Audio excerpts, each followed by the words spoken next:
there's a massive dependency on them because the South African infrastructure is very poor from a rail perspective, and therefore, as a result, there's quite a high reliance on vehicle transport.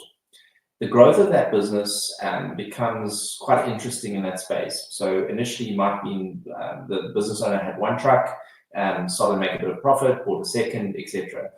The expansion of that business then becomes very much around owning the supply chain in a lot of cases. So they might need a warehouse, and therefore they purchase a warehouse.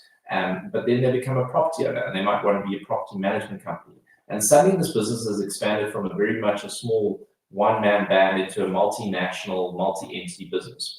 Now, a lot of systems that you buy as a startup are not scalable. They work very much in a one-entity environment, and they work very well. But as soon as you start looking at complexities where you have intercompany loans or transfers between entities, or you have different functions within each of the businesses. So one might be actually still remaining in the logistics, the other one is a property management. Maybe they do something else in terms of actually production, and then they've got a manufacturing arm. Most financial systems don't allow for that sort of scaling. Intacct, on the opposite side, is very much built around multi-entity environments.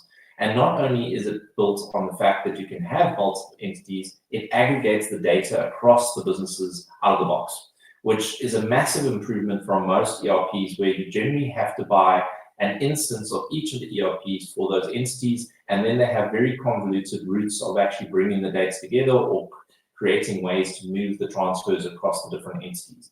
Intacct, that comes out of the box.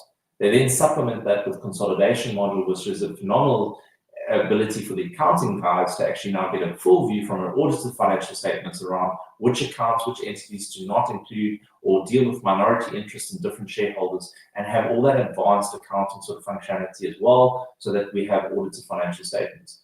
But from an operational perspective, out of the box, aggregation of data makes a massive difference, especially in a fast-paced growth industry like logistics.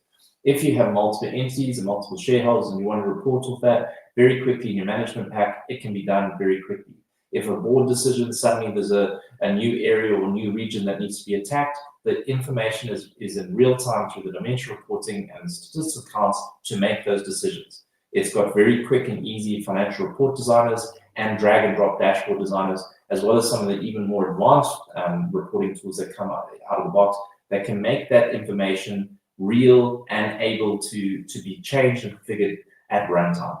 And I think that's what differentiates Intacct from all the other systems in terms of growth, industry like logistics, but in general, any sort of business that has multi-entity or growth aspirations, the system can scale with your business.